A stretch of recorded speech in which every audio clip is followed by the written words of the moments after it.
Saudara-saudari terkasih, apakah saudara sudah memulai hari ini dengan penuh sukacita dan punya niat untuk berbuat baik meskipun kecil? Semoga Tuhan memberkati niat baik saudara. Mari kita hidup sepenuhnya, karena hari ini adalah hari Paskah. Hidup dalam kemuliaan dan kepenuhannya. Inspirasi hari ini adalah tentang Paskah tentu. Paskah adalah hidup tanpa kekhawatiran. Hidup dalam kepenuhannya, tanpa rasa takut oleh apapun juga, bahkan oleh kematian. Itu artinya hidup yang tanpa batas. Karena apa yang menakutkan manusia yang paling besar adalah kematian, dan itu sudah dikalahkan. Maka mengalami Paskah itu berarti mengalami Tuhan yang hidup dan kemudian bersama dengan kita sekarang. Dan kita hidup di dalam Tuhan, Tuhan hidup di dalam kita. Dan karena hidup yang mulia, tanpa batas, tanpa rasa takut apapun juga. Dan itu berarti bahwa kita sungguh-sungguh hidup di dalam cinta kasih.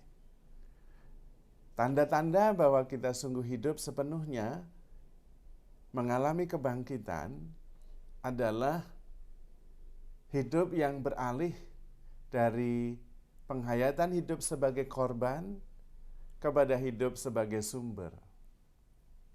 Kalau hidup sebagai korban itu, kita merasa menjadi korban dari tindakan orang lain, dan karena itu kita menyalahkan orang lain. Gara-gara dia, maka saya menderita. Itu berarti hidup sebagai korban. Gara-gara bencana alam, gara-gara ekonomi yang lesu, saya menderita. Itu artinya saya menghayati hidup saya sebagai korban. Belum mengalami kebangkitan. Orang yang mengalami kebangkitan bukan sebagai korban tetapi sumber. Karena dia sudah diselamatkan. Sudah hidup tanpa batas apapun juga. Tanpa rasa takut apapun juga. Dan karena itu kemudian dia menjadi sumber.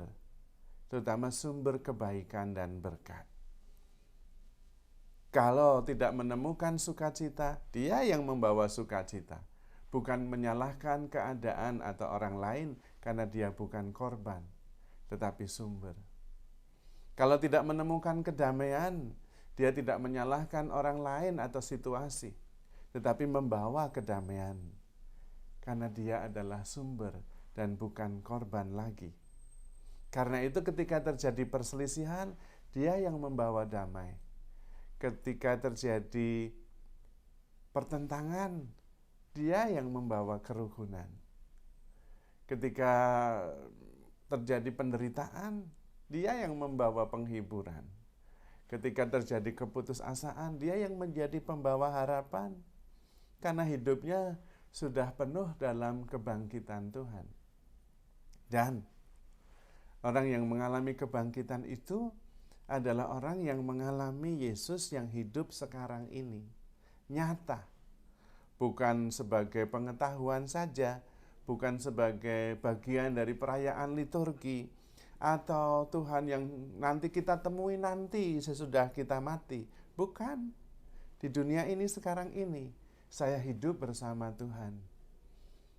Seperti yang dikatakan oleh para rasul, kamilah saksi akan kebangkitan Tuhan. Kamilah saksi yang telah makan dan minum setelah Tuhan bangkit. Makan dan minum setelah Tuhan bangkit. Real, konkret, bukan ide, bukan gagasan, bukan inti liturgi, bukan. Tetapi sebuah pengalaman konkret.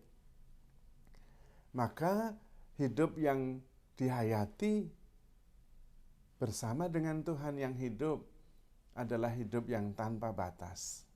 Tetapi memang syaratnya adalah kita harus mengalami kematian. Yang mati apa? Egoisme kita.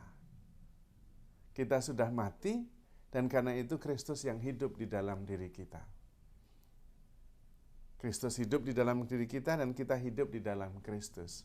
Seperti Rasul Paulus, aku hidup, namun bukan aku lagi yang hidup, melainkan Kristus yang hidup di dalam diriku. Dan itulah hidup yang dihayati dalam terang kebangkitan. Ketika kita hidup di dalam Kristus, tidak ada lagi derita. Ada derita, tetapi kita sudah melampauinya. Ada persoalan, tetapi kita sudah melampauinya. Tidak tenggelam di dalam persoalan yang kita hadapi. Itulah bedanya. Kita tidak lagi menjadi korban, tetapi menjadi sumber. Persoalan tetap ada, nothing wrong. Hidup memang begitu. Tetapi saya sudah melampauinya, mentransendensinya. Karena saya hidup di dalam Tuhan yang sudah bangkit dan mengalahkan bukan hanya derita, bahkan kematian. Dan karena itu yang ada hanya cinta. Karena ego sang penghalang cinta itu sudah tidak ada lagi, sudah mati. Dan yang hidup adalah kasih Allah sendiri. Aku sudah mati dan kemudian Kristus yang hidup di dalam diriku. Karena itu tidak ada kekhawatiran, tidak ada rasa takut. Persoalan ada, it's okay. Penderitaan ada, it's okay. Tapi saya melampauinya, saya mengalahkannya, saya mentransendensinya. Karena Kristus yang hidup di dalam diriku, bukan aku lagi. Aku sudah mati. Pertanyaannya, benarkah aku sungguh-sungguh sudah mati? Dan kemudian hanya Kristus yang hidup di dalam diriku? Kalau iya, berarti kita sudah mengalami kebangkitan. Disitulah kita mengalahkan derita, mengalahkan segala halangan, dan mengalahkan bahkan kematian. Karena yang menderita itu ya aku, ego. Yang susah itu ya aku, ego. Yang mati, yang takut itu juga aku dan ego.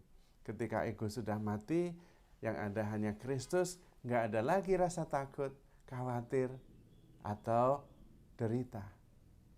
Kalau toh ada, sudah ditransendensi, sudah dikalahkan oleh Kristus yang hidup di dalam diriku. Maka saudara-saudari terkasih, selamat Paskah. Selamat menghayati hidup sekarang ini di dalam Kristus yang sudah mengalahkan kematian dan dosa, yang sudah mengaruniakan kehidupan kekal, yang membuat kita tak terkalahkan oleh apapun juga. Dan karena itu kita bisa hidup dengan penuh syukur dan sukacita. Selamat Paskah, handle yourself with care because you are loved. Tuhan memberkati.